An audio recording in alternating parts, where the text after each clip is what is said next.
Okay, let us start with the basic revision of the topic buyback of equity shares. So this is from the financial accounting chapter number 1. So financial accounting chapter number 1, we have already learned about the basics of buyback of shares. First of all, what do you mean by the concept of buyback? Buyback का मतलब होता है company ने जो shares already stock market में issue किए हैं, वो शेयर्स को कंपनी फिर से परचेस करना चाहता है, फिर से बायबैक करना चाहता है। बायबैक का मतलब होता है कि जो शेयर्स कंपनी ने ऑलरेडी इशू कर लिए हैं, वही शेयर्स को कंपनी फिर से परचेस कर लेगा। तो आपके दिमाग में अभी क्वेश्चन आएगा, sir why the company is purchasing the shares again? Basically whenever the company has enough shares, enough funds in hand, enough cash in hand, surplus cash in hand, then the company can go for buyback. अभी recent अगर news की बात करें तो recently we have a company, you know that company very well, because काफी blue chip company है, that is the Infosys. तो इन्फोसिस जो है अभी फिलहाल क्या करने वाला है, उनके शेयर्स को बायबैक करने वाला है। मतलब जो मार्केट में ऑलरेडी शेयर्स उनके इशू है, उसको फिर से वो क्या करेगा, बायबैक कर लेगा। सो बेसिकली बायबैक का मतलब क्या है? Buyback indicates purchasing shares from the market again. तो परचेज करना मार्केट से शेयर्स को फिर से, उसी को हम कहते हैं बायबैक। ठीक है, तो बेसिकली थोड़ी सी डिटेल्स पढ़ेंगे। Buyback means what? Buyback means buying back by a company its shares और other securities from their holders. तो सिंपल मीनिंग आप याद रखो कि जो भी शेयर्स स्टॉक मार्केट में होंगे, जो भी शेयर्स मार्केट में होंगे, जैसे कि बीएससी और NSC, we have the stock exchanges. तो whatever shares company have already issued, the company is going to repurchase their shares from the existing market, and that is called as the concept of buyback. उसी को हम क्या कहते हैं? उसी को हम कहते हैं बायबैक। अब बायबैक जो है उसको हम शेयर स्टॉक बायबैक भी कहते हैं। It is also called as share stock buyback. A company limited by shares और a company limited by guarantee can buyback can have a share capital, can buyback और purchase from its own shareholders। इसका मतलब क्या है कि ऐसी company जो limited by shares होगी, मतलब वो उसका शेयर्स लिमिटेशंस के बेसिस पे इशू किया है। ऐसी company that is limited by guarantee, because there are N number of companies, N number of types of companies. So जैसी कंपनी है उसके बेसिस पे बायबैक वो इजीली कर सकती है। तो ये ओवरऑल पॉइंट है। और बायबैक जो होता है वो स्पेसिफिक प्राइस डिसाइड किया जाता है पहले कि ये प्राइस में हम बायबैक करेंगे। जैसे मैंने अभी आपको एग्जांपल दिया इन्फोसिस का, तो इन्फोसिस ने डिसाइड किया है कि वो 1700 रुपीज पर शेयर में बायबैक करेगा। अभी 1700 पर शेयर जब होगा, तब वो कंपनी क्या करेगा, उसका बायबैक कर लेगा। फिलहाल 1500 कुछ इन्फोसिस का प्राइस चल रहा है, तो इसका मतलब इन फ्यूचर इन्फोसिस का प्राइस 1700 हो जाएगा। तो इन्फोसिस का प्राइस 1700 जब भी होगा, तब क्या करेगा company? Company will repurchase, company will buyback it shares again from the market. That is the concept of buyback. Now the question arises, क्या हम ऐसे ही बायबैक कर सकते हैं? क्या हम कितना बायबैक कर सकते हैं? कंपनी अगर चाहे तो पूरा का पूरा शेयर्स मार्केट से बायबैक कर सकता है क्या? ये सारी चीजें हम एक एक करके अभी डिस्कस करेंगे। तो व्हाई बायबैक? तो अभी हमने डिस्कस किया कि बायबैक क्या है।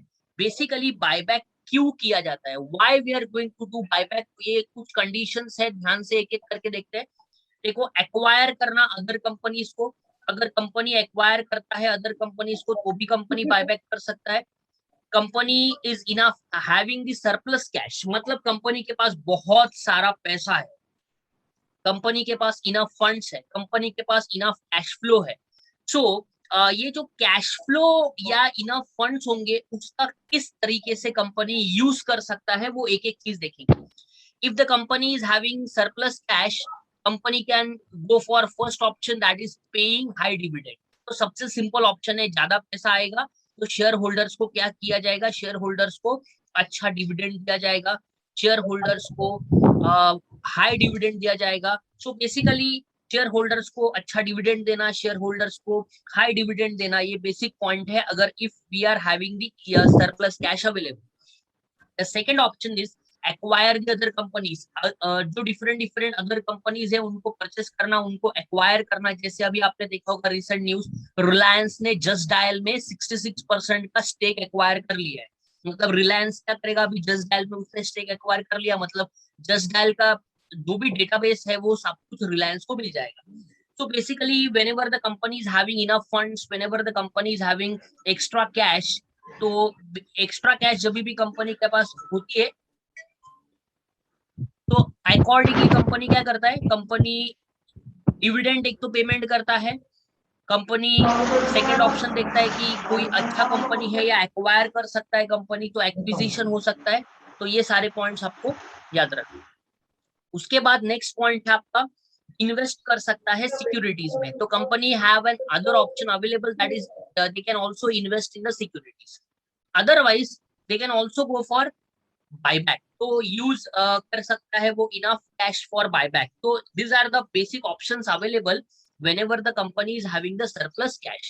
ठीक है, सरप्लस कैश रहेगा. अभी ये बहुत सारे ऑब्जेक्टिव्स है कि बायबैक का ऑब्जेक्टिव क्या है. तो बायबैक का ऑब्जेक्टिव है सबसे पहला इंट्रिंसिक वैल्यू ऑफ शेयर को बढ़ाना. इंट्रिंसिक वैल्यू का मतलब होता है जो उसका शेयर का exact value. What is the exact value of share. So intrinsic value of share को बढ़ाने के लिए भी बायबैक किया जा सकता है. then the second option is to increase the earning per share. तो ऑब्जेक्टिव्स में सेकंड ऑप्शन है हमारा ईपीएस बढ़ाना. ईपीएस का मतलब होता है जो भी हमारे शेयर होल्डर्स है उन्होंने जितनी भी शेयर्स परचेस किए हैं उसके ऊपर उनको कितना रिटर्न्स मिल रहा है. So that is called as the EPS. EPS को भी बढ़ा सकते हैं. Earning per share can also be increase. That is very very important point which you have to remember. Then the third option is to reduce the excess share capital. तो excess share capital can also be reduced. तो excess share capital जो रहेगा मतलब ज्यादा से ज्यादा investment shares में ही करके रखा है, ज्यादा से ज्यादा कंपनी ने शेयर्स ही इशू किया है, तो उसके लिए हम शेयर कैपिटल को एक्सेस reduce कर सकते हैं. We can have the surplus cash lying in the business. Just now we have discussed about it. There are n number of options a company can use whenever we are having enough surplus cash available to increase the shareholding of the promoters or the present management. So जब shares market में होंगे तब लोगों के पास मतलब retail investors के पास बहुत सारे शेयर्स होंगे और प्रमोटर्स का शेयर होल्डिंग कम हो जाए. लेकिन प्रमोटर्स का शेयर होल्डिंग बढ़ाने के लिए हमें क्या करना पड़ेगा, promoters has to purchase the shares again from the market. So that is why for increasing the promoters holding this point arises and that point is what Ravi Yadav annotate ना करें आप.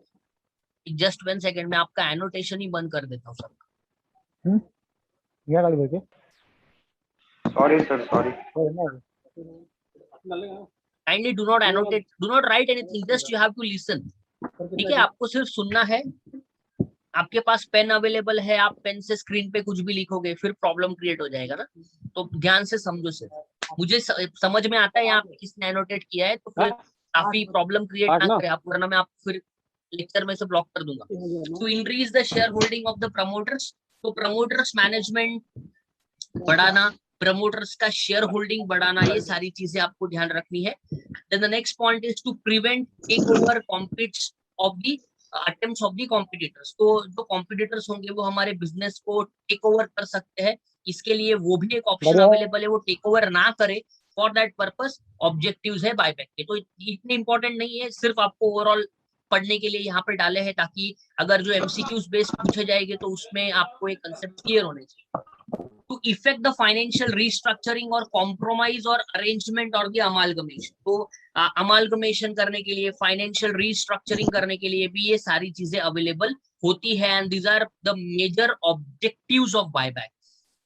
अभी हमने पढ़ लिया कि बायबैक क्या होता है और अभी हमने पढ़ लिया कि बायबैक कंपनी किस तरीके से करता है, कब करता है, एंड बायबैक करने के क्या क्या ऑब्जेक्टिव्स होते हैं. Everyone, is it clear this much? Just comment in the chat section so that I can move further. Everyone just comment in the comment section. I am watching your comments. If you comment properly then we can move further. अभी तक जितनी बातें बताई समझ में आई. Already ये recording available है, already आपको सारे डिटेल्स मैंने भेजे हैं. देखो, there are more than 150 students and just now I have 18 students. So that's why live lectures is not a basic option available, because live lectures में अभी मैं Google Meet पे अगर लेक्चर लूं तो Google Meet का प्रॉब्लम ये recording ही नहीं होता उसका. जब तक गूगल शूट नहीं लेंगे तब तक रिकॉर्डिंग नहीं होता, और रिकॉर्डिंग नहीं रहेगा तो मैं लेक्चर में जो भी बोलूंगा बाद में आपको अगर कुछ देखना होगा तो आप देख ही नहीं सकते। दैट इज वाई मैं आपको रिकॉर्डिंग इसलिए भेज रहा हूँ कि आप जिस तरीके से आपको जब देखना होगा, आपको जब टाइम मिलेगा, आप अपने टाइम के बेसिस पे वो सारे लेक्चर्स को देख सकते हो, and that will help you lot. And we will have a live session like this only on Zoom. And अभी आज 18 बच्चे ज्वाइन हुए हैं। ये जूम पे जो लाइव सेशन है आज का, ये रिकॉर्ड होने वाला है, और ये रिकॉर्ड करके मैं ऐप के ऊपर अपलोड करूंगा। जब भी आपको लगेगा कि मुझे जो भी लाइव सेशन हुआ था उस पे सर ने क्या बताया था थोड़ा रिवाइज करना है, तो you can go on the app, revise करें। लेकिन ऐप डाउनलोड करने के बाद बैच जो है वो ज्वाइन कर ले। मैंने ऑलरेडी ग्रुप में बैच का लिंक कोड भेजा था। बैच ज्वाइन करने का फायदा ये है कि आपको सारी चीजें वहां पे फ्री में मिलेगी, बिकॉज वो ऐप जो है that is been provided on the YouTube platform also. तो यूट्यूब से भी काफी बच्चे वहां से मुझसे जुड़ते हैं, तो उसमें मैंने पेड कोर्सेज भी डाले हैं। Since you are not in the paid course, तो आपको बैच ज्वाइन करना है। बैच कोड डाला है, बैच कोड के अंदर आप अगर एक बार आप बैच ज्वाइन कर लोगे तो आपको वहां पे फ्री में मिल जाएगा सब। ठीक है, तो चलो आगे बढ़ते हैं, फिर अभी नेक्स्ट पॉइंट में जाएंगे। Late us move further. Now we will be having the benefits of buyback। तो benefits मैंने already आपके साथ डिस्कस कर लिए हैं। These are the points। Company का रिटर्न ऑन कैपिटल बढ़ना, कंपनी की प्रॉफिटेबिलिटी बढ़ना, कंपनी का ईपीएस जो है that is called as earning per share बढ़ना, और ये सारी चीजें कंपनी के लिए फायदेमंद हो सकती है, कंपनी के लिए ये सारी चीजें बेनिफिशियल हो सकती है। That means whenever the company is doing buyback, the company can get this kind of benefits. तो ये सारे बेनिफिट्स जो है वो कंपनी को क्या हो सकते हैं, कंपनी को सारे बेनिफिट्स जो है वो मिल सकते हैं। तो this all points you should remember. Basically this PDF I am going to share with you so that you can have a overview about the points. तो let us move further. This is important, this is very very important. तो ध्यान रखना, काफी important point है, तो आपको ध्यान रखना है। Section 68. What does the Section 68 is dealing with? Section 68 is dealing with the Companies Act 2013. Section 68 is पूरे चैप्टर का बेसिक सेक्शन है। मतलब बायबैक करने के लिए प्रोविजंस इंडियन कंपनीज एक्ट 2013 में दिया है। एंड दिस 2013 में जो provisions are being related as per section 68. Now what does this section 68 is saying? Let us have one by one. It's very important from your exam point of view. You should concentrate on all these points because यहाँ से आपको paper में MCQs जा सकता है। ठीक है, तो ध्यान से आपको याद रखना है। फर्स्ट पॉइंट है the buyback is authorized by the articles of association. तो buyback is authorised by its articles. जो भी हमारे डॉक्यूमेंट्स है, जैसे कि we all know basic documents में we have articles of association and the memorandum of association. तो paper में आपको एमसीक्यूज में पूछा जाए कि बायबैक जो है वो किसके बेसिस पे ऑथोराइज होता है, तो वो आपको याद रखना है buyback is authorise as per articles of association. The second point is special resolution has to be pass in the general meeting. तो आपने 11th स्टैंडर्ड में एसपी में पढ़ा होगा कि रिजोल्यूशन पास करना बहुत जरूरी है। तो जैसे कि हम जीआर कहते हैं, जीआर क्या होता है, जनरल रिजोल्यूशन, और एसआर क्या होता है, special resolution. So whenever we are going to do buyback, we are going to have a special resolution pass in the general meeting. Unless and until we pass a special resolution in the general meeting, we cannot go for buyback. So these are all the certain conditions as per section 68 of the Companies Act 2013. That means company has to follow this kind of points, this rules the company has to follow, then only company can go towards the buyback. तो सबसे पहला rule क्या है हमारा, buyback जो होता है वो आर्टिकल्स के बेसिस पे ऑथोराइज होना चाहिए। आर्टिकल्स मतलब यहाँ पे आर्टिकल्स ऑफ एसोसिएशन में कहना चाहता हूँ। सेकेंड जो है that is special resolution has to be pass in the general meeting, कि सभी के बेसिस पे सभी लोग एग्री होने चाहिए, बोर्ड एग्री होना चाहिए, और उसके बेसिस पे there should be a special resolution pass. तीसरा इंपॉर्टेंट रूल है buyback must be less than 25% of the paid up capital and free reserve. very very important point. मैंने अभी आपको कहा था कि बायबैक कंपनी अपने मार्केट से फिर से शेयर्स परचेस कर सकता है, लेकिन सेक्शन 68 कहता है कि बायबैक कितना परसेंट हो सकता है। तो आपको याद रखना है कि company can buy back maximum 25% of it shares from the market. That means अगर 100 शेयर्स मार्केट में है तो 100 में से सिर्फ 25 शेयर्स ही मार्केट में से बायबैक हो सकते हैं, रिमेनिंग 75 शेयर्स मार्केट में ही रहने चाहिए।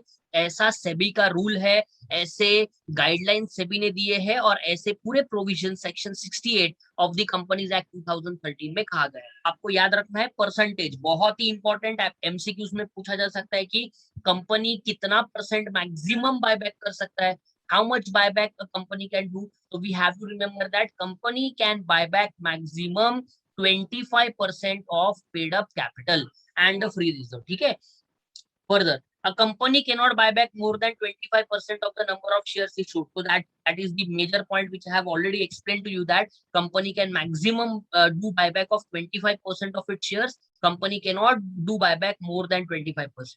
And the very very important ratio which we have to look after buyback, that is called as the debt equity ratio. तो आपने SY में मैनेजमेंट अकाउंट में रेशियो एनालिसिस पढ़ा होगा। तो रेशियो एनालिसिस में डेट इक्विटी रेशियो होता है। डेट का मतलब यहाँ पे है बोरोड फंड्स और इक्विटी का मतलब यहाँ पे होता है शेयर होल्डर फंड्स। तो डेट और इक्विटी का जो रेशियो है वो आपका 2:1 को एक्सीड नहीं करना चाहिए। मतलब कि डेट इक्विटी रेशियो बायबैक करने के बाद 2:1 से कम होना चाहिए। अगर वो 2:1 से ज्यादा रहा तो आप फिर बायबैक नहीं कर पाएंगे, बिकॉज ये सारे प्रोविजन जो है that is been given as per the Indian Companies Act 2013 and which is covered under section 68 of the Companies Act 2013, and we have to follow all these provisions, we have to follow all these rules, and then we can go for buyback. If we are not following any of the rule, we cannot go for buyback. ये important point है, यहाँ से आपको MCQs paper में पूछे जा सकते हैं। so ये काफी important point है जो आपको ध्यान रखना है। ठीक है, तो ये important point है जो आपको ध्यान रखने पड़ेंगे। तो चलो आगे बढ़ते हैं, फिर नेक्स्ट पॉइंट में जाते हैं। Rahul is has raised the hand as usual. देखते हैं राहुल को क्या डाउट है। राहुल को मैं अनम्यूट करता हूँ। Rahul, hello Rahul, yes you can ask your question. दादा ते चौथा पॉइंट जो होता ते समजायला नाही आलं 25% Rahul, of shares 25% hello I am not getting you. Hello sir. हाँ, yes yes you are audible now. Okay sir, 25% of share जो फोर्थ पॉइंट है वो मुझे आप प्लीज एक बार समझा सकते हैं क्या?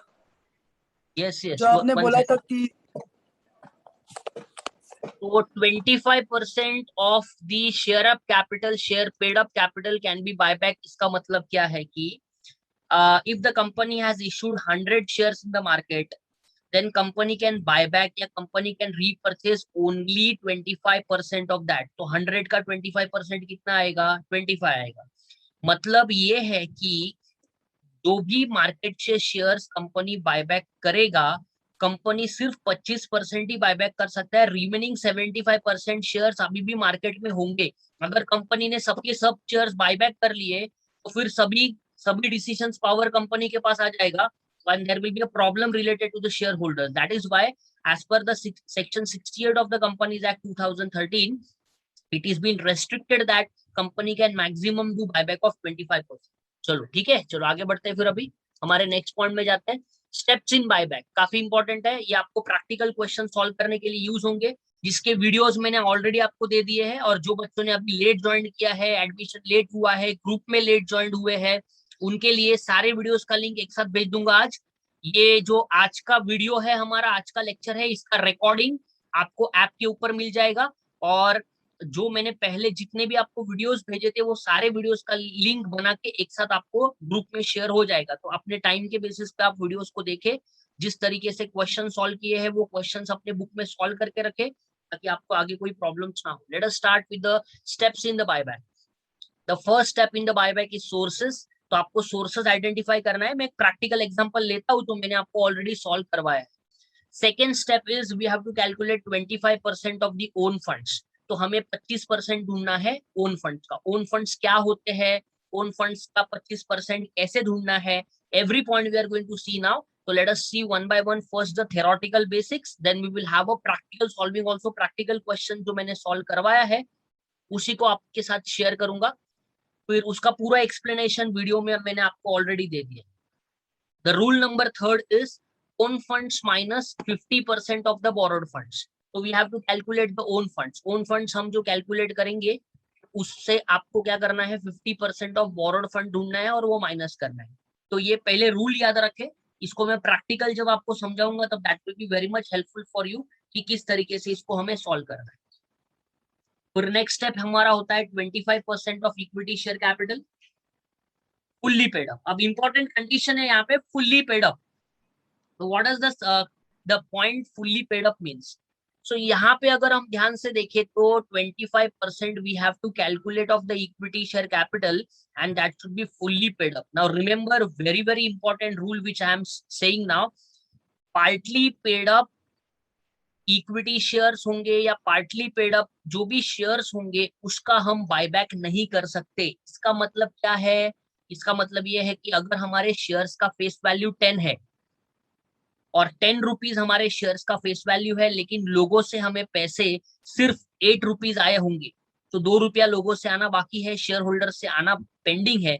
ऐसे ही शेयर्स को पार्टली पेड अप शेयर्स कहा जाता है whenever the face value is not fully received by the company. तो जब भी फेस वैल्यू पूरा रिसीव नहीं हुआ है तो हमें उस शेयर्स को हम क्या कहते हैं, that shares are called as partly paid up shares. लेकिन पार्टली पेड अप शेयर्स को बायबैक नहीं कर सकते, फिर हमें क्या करना पड़ेगा?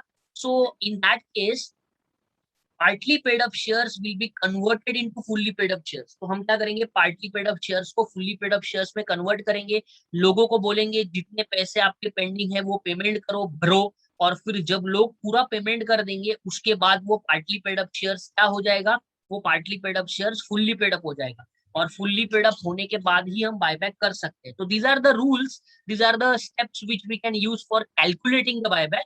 तो मैं आपको एक प्रैक्टिकल क्वेश्चन लेके समझाऊंगा कि इसको हमें कैसे इंप्लीमेंट करना है।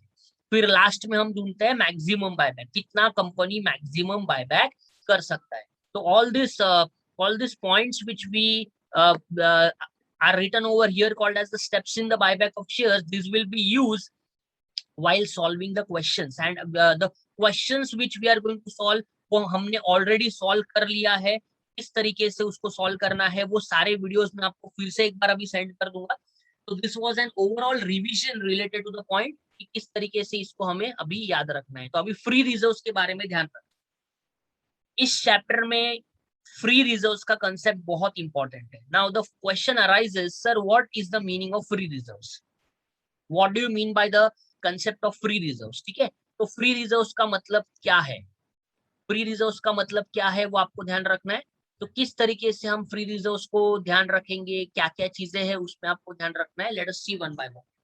फ्री रिजर्व्स का मतलब होता है ऐसे रिजर्व्स जो हम डिविडेंड देने के लिए यूज कर सकते हैं। क्या है फ्री रिजर्व्स का मतलब? क्या है? ऐसे रिजर्व्स जो हम डिविडेंड देने के लिए यूज कर सकते हैं। तो free reserves is nothing but the reserves which we are using for paying the dividend to the share holders. तो I have given the examples, आपको कोई टेंशन लेने का काम नहीं है। सारे रिजर्व्स मैंने यहाँ पे डिटेल में लिखे हैं, कौन से फ्री रिजर्व्स होते हैं और कौन से फ्री रिजर्व्स नहीं होते।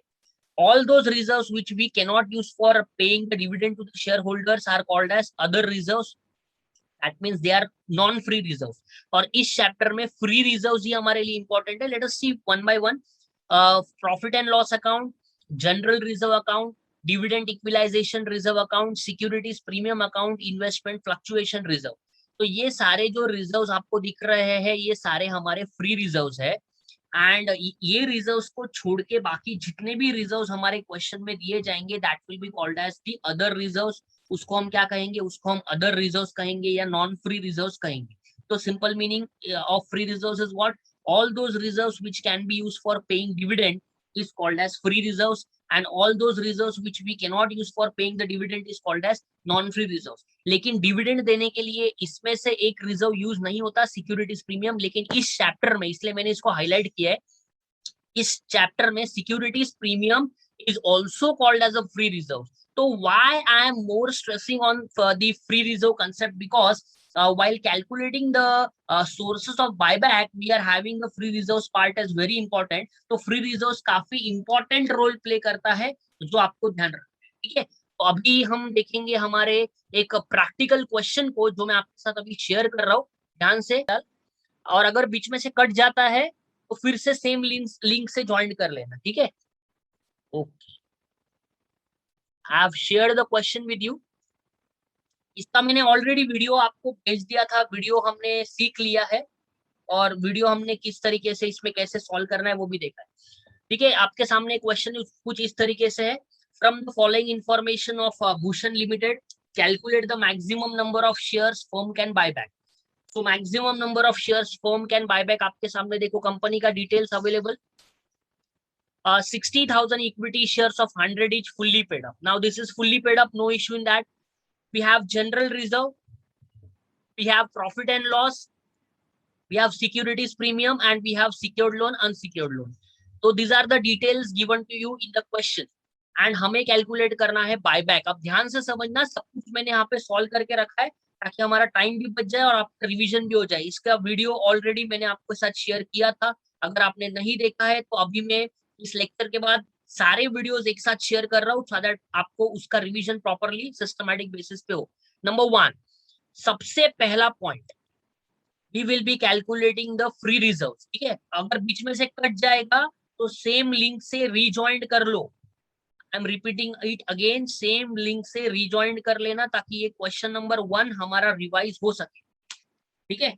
So basically first point is sources which is called as free reserves. So now only we have learned about the free reserves. तो फर्स्ट ऑफ ऑल हमें क्या करना है, हमारे क्वेश्चन में देखना है कि कितने रिजर्व्स अवेलेबल है। तो हमने देखा क्वेश्चन में जनरल रिजर्व है 36 lakhs। देन हमारे पास we have profit and loss account 40 lakhs। Then we have securities premium 40 lakhs। तो we have to write this again, and this 3 are the free reserves available. तो general reserve हमारा free reserve दिख रहा है आपको, कितना अमाउंट है 36 lakhs, ऊपर का ही अमाउंट मैंने यहाँ पे कॉपी कर लिया है। प्रॉफिट एंड लॉस अकाउंट कितना है 40 lakhs, तो profit and loss account I have written over here as 40 lakhs।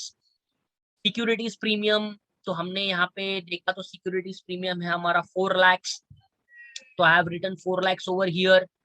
Then we have to do what? Then we have to take the total of all these 3 points: general reserve, profit and loss, and securities premium. So general reserve is 36 lakhs, profit and loss is 40 lakhs, and securities premium is 4 lakhs. तो इन सभी को हमें add करना है, और सभी को add करने के बाद हमें क्या मिलेगा 80 lakhs, and this 80 lakhs will be called as total sources, जिसको हम A नाम से रिप्रेजेंट करेंगे। बहुत ही सिंपल है, जितने भी रिजर्व्स होंगे उन सारे रिजर्व्स को हमें क्या करना है, उन सारे रिजर्व्स को हमें ऐड करना है, और सारे रिजर्व्स को ऐड करने के बाद हमें जो भी आंसर मिलेगा उसको हम क्या कहेंगे, उसको हम ए मार्क से डोनेट करेंगे।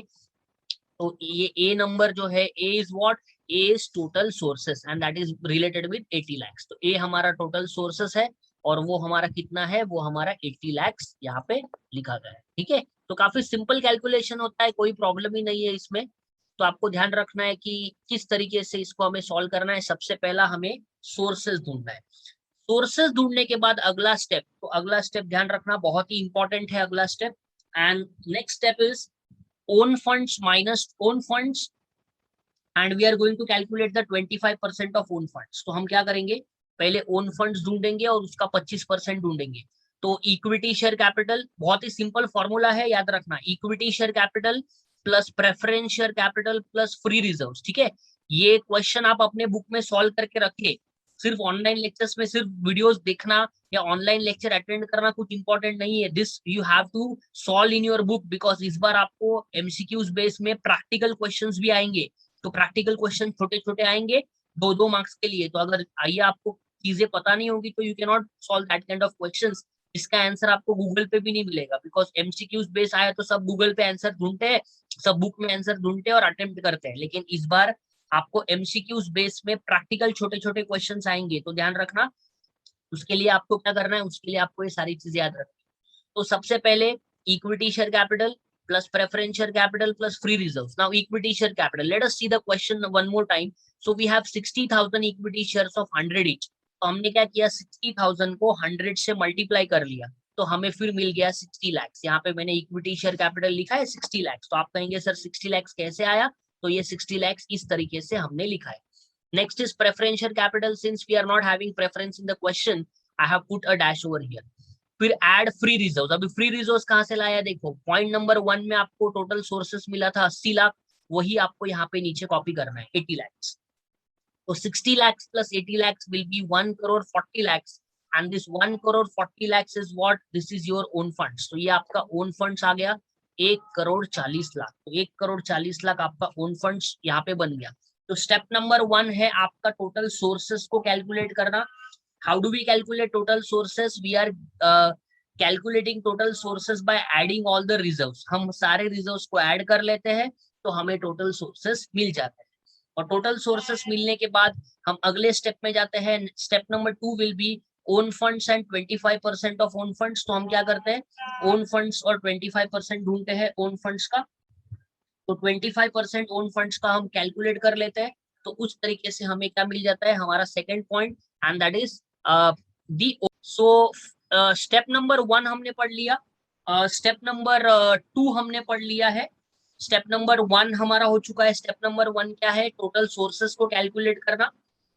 How do we calculate total sources? We are adding all the reserves together and that is the total sources. Step number 2 is calculation of own funds. How do we calculate own funds? Equity share capital plus preference plus free reserves. We are getting the total as own funds. और जैसे ही हमें own funds मिल जाएगा तो फिर हम क्या करते हैं, 25% कैलकुलेट करते हैं ओन फंड्स का। Then we are calculating the 25% of the own funds.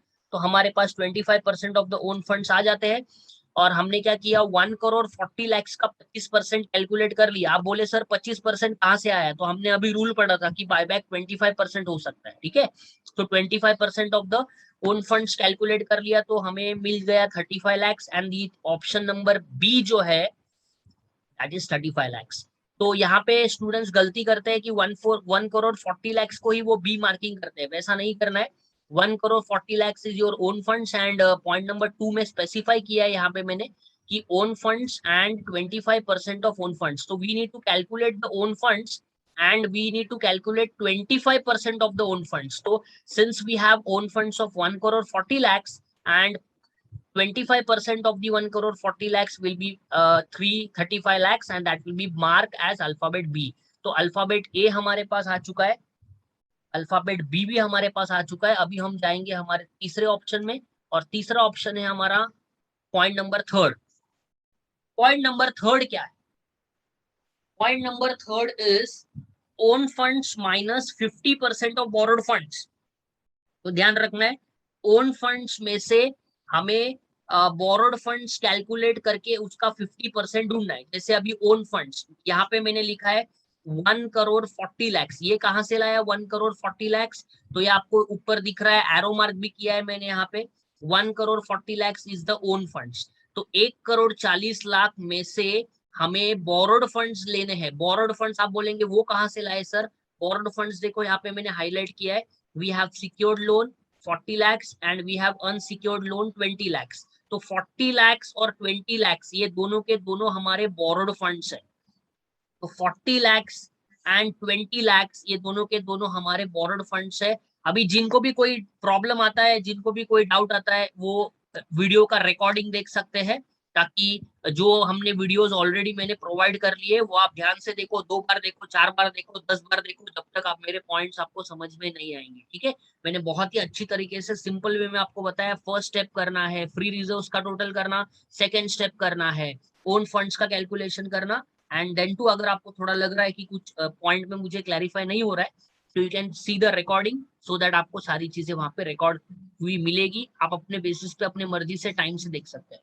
तीसरा स्टेप है 50% ऑफ बोरोड फंड ढूंढना। अभी ये 50% ऑफ बोरोड फंड देखो, ये बोरोड फंड में सिक्योर्ड लोन है 40 लाख, अनसिक्योर्ड लोन है 20 लाख। तो 40 लाख और 20 लाख ये दोनों का टोटल कितना है, दैट इज 60 लाख। तो 40 लाख प्लस 20 लाख से 60 लाख, और 60 लाख का हमें 50% ढूंढना है। 40 lakhs प्लस 20 lakhs कहां से लाया? 40 lakhs प्लस 20 lakhs देखो, अनसिक्योर्ड लोन और सिक्योर्ड लोन इन दोनों का टोटल किया. Secured loan is 40 lakhs, unsecured loan is 20 lakhs. So 40 plus 20 will be 60 lakhs. 60 lakhs का 50% we have to calculate. तो 60 lakhs का 50% कितना आता है? 30 lakhs. तो आपको अभी यहाँ पे मिल रहा है 1 crore 40 lakhs minus 30 lakhs. So you will get the option number 3 and that is 1 crore 10 lakhs as alphabet number C.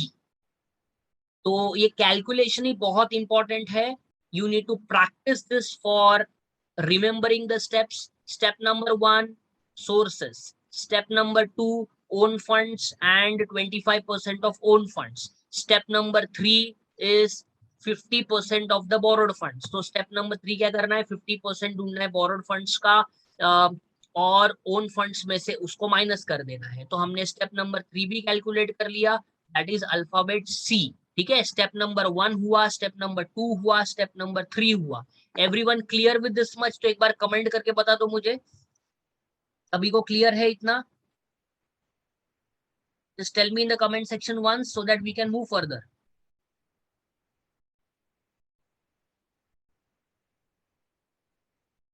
Rahul Terde, you can watch the recording देख लो. अभी बार बार मैं वही चीजें एक्सप्लेन करता रहूंगा तो आगे का रह जाएगा.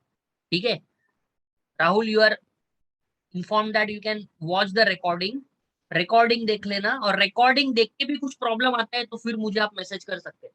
तो रिकॉर्डिंग देख लो. इसके पहले जो वीडियोस भेजे थे वो भी देख लो. बहुत सिंपल है, आप उसको बार बार रिवाइंड करके देख सकते हो आप अगर आपको कोई भी चीजें में प्रॉब्लम आती है.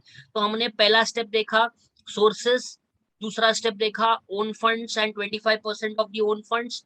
तीसरा स्टेप हमारा है own funds minus 50% of borrowed funds.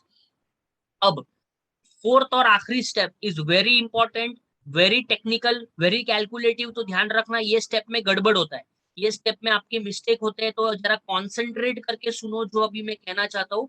So if you concentrate you will be able to understand third step, sorry fourth step. 25% of equity share capital and which will be fully paid up. ठीक है, अब ध्यान से एक एक चीज सीखेंगे. 25% of equity share capital. Late us see the question में आप देख सकते हो, या फिर हम सिंपल तरीका करेंगे. हम वर्किंग नोट नंबर सेकंड जो बनाया, वर्किंग नोट नंबर सेकंड में हमने इक्विटी शेयर कैपिटल लिखा है. यहाँ पे आपको दिख रहा है 60 lakhs. तो 60 lakhs यहाँ पे आपको इक्विटी शेयर कैपिटल की अमाउंट दिख रही है. एंड इसी 60 lakhs का हम 25% ढूंढेंगे एज पर पॉइंट नंबर 4. तो पॉइंट नंबर 4 क्या कहता है? पॉइंट नंबर 4 कहता है 25% of equity share capital. So 25% we have to calculate of equity share capital and equity share capital का 25% हमने ढूंढा. 60 lakhs का 25%. 60 lakhs कहाँ से लाया? वर्किंग नोट नंबर सेकंड देखो, सेकंड पॉइंट में इक्विटी शेयर कैपिटल की अमाउंट है 60 lakhs. तो 60 lakhs का 25% हमने कैलकुलेट कर लिया and the value is 15 lakhs. तो 15 लाख हमारी वैल्यू आ गई है. तो 15 lakhs is the value. 15 lakhs कैसे मिला? 25% of the equity share capital which we have calculated. अब हमें क्या करना है? नंबर ऑफ शेयर्स को कैलकुलेट करना है. स्टेप बाय स्टेप जाएंगे, बहुत ही सिंपल है. स्टेप बाय स्टेप अगर जाते हो तो समझ में आएगा.